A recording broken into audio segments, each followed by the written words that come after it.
Salut, c'est Jean-Loup du blog green-escape.fr. Bienvenue pour une nouvelle vidéo. Aujourd'hui, un peu particulière parce que je vais faire un petit parallèle historique et je voulais parler des vendeurs d'huile de serpent. Alors, ça vous dit peut-être rien, les vendeurs d'huile de serpent, mais par exemple, si vous lisez Lucky Luke, il y a un album qui s'appelle L'Élixir du docteur Doxey. Et donc, en fait, les vendeurs d'huile de serpent, ils existaient au moment du Far West. C'est des gens qui vendaient en fait des élixirs censés guérir tous les maux. Et ce qui fait l'objet de cet album de Lucky Luke. Je vais tout de suite vous faire un parallèle en fait entre l'industrie du fitness et les vendeurs d'huile de serpent. Alors c'est en regardant un western que j'ai eu l'idée de faire cette vidéo sur l'huile de serpent. Donc les vendeurs d'huile de serpent ont vraiment existé au moment du Far West.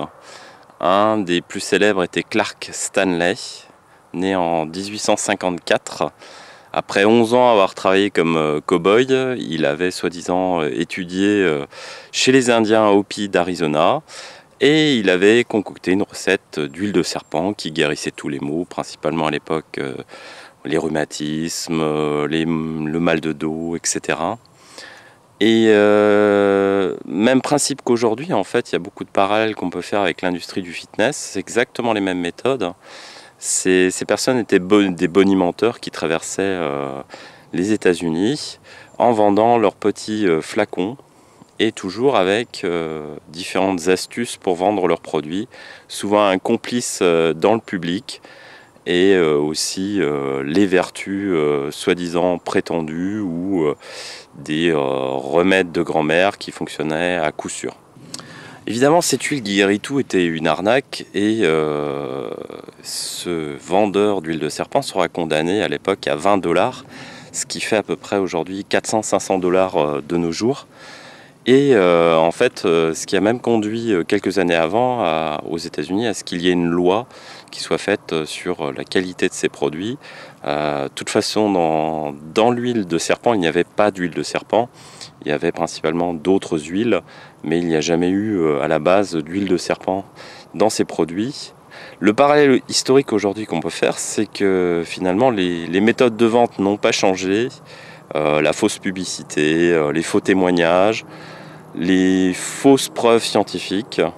Et finalement, plusieurs siècles après, c'est toujours le même business. Les gens sont toujours aussi désespérés, croient aux vertus des suppléments de fitness. C'est juste de façon incroyable. Et il n'y a guère de changement dans la façon. Il faut toujours se méfier de ces vendeurs d'huile de serpent. Ils sont toujours là, ils vendent plus la même chose, mais ils vendent toujours des produits un peu frelatés. Et si les promesses sont trop grandes, c'est que probablement ça ne fonctionne pas. Quelle différence entre les vendeurs d'huile de serpent de l'époque du Far West et aujourd'hui les vendeurs de suppléments qui vous vendent n'importe quoi. Je ne dis pas que tous les suppléments sont des produits frelatés. Il y a quelques suppléments utiles, mais la majorité aujourd'hui de ce que vous avez sur le marché en termes de suppléments ne sert pas à grand chose et n'est pas très efficace. Mais entre vendre de l'huile de serpent à l'époque et aujourd'hui certains produits, on peut même se demander s'il n'y a pas aussi des choses plus dangereuses, parce qu'à l'époque l'huile de serpent était relativement inoffensive, mais aujourd'hui certains des produits amaigrissants sont très dangereux de par les substances qui sont présentes à l'intérieur. Et donc il faut toujours être très prudent quand on prend des suppléments, parce qu'on ne sait pas trop ce qu'il y a dedans. Il faut toujours lire extrêmement bien les étiquettes et avoir la certitude sur la qualité de la fabrication et le contenu de ces suppléments.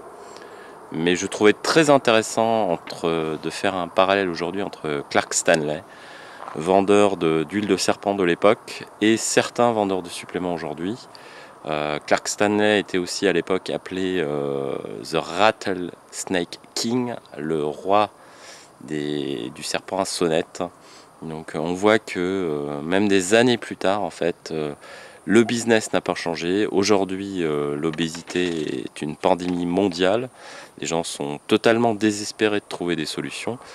Le régime paléo n'échappe pas à ce business non plus, et aujourd'hui on voit apparaître un peu des produits paléo dans tous les sens qui servent pas à grand chose. Donc aujourd'hui je voulais conclure cette vidéo sur cette phrase: méfiez-vous des vendeurs d'huile de serpent.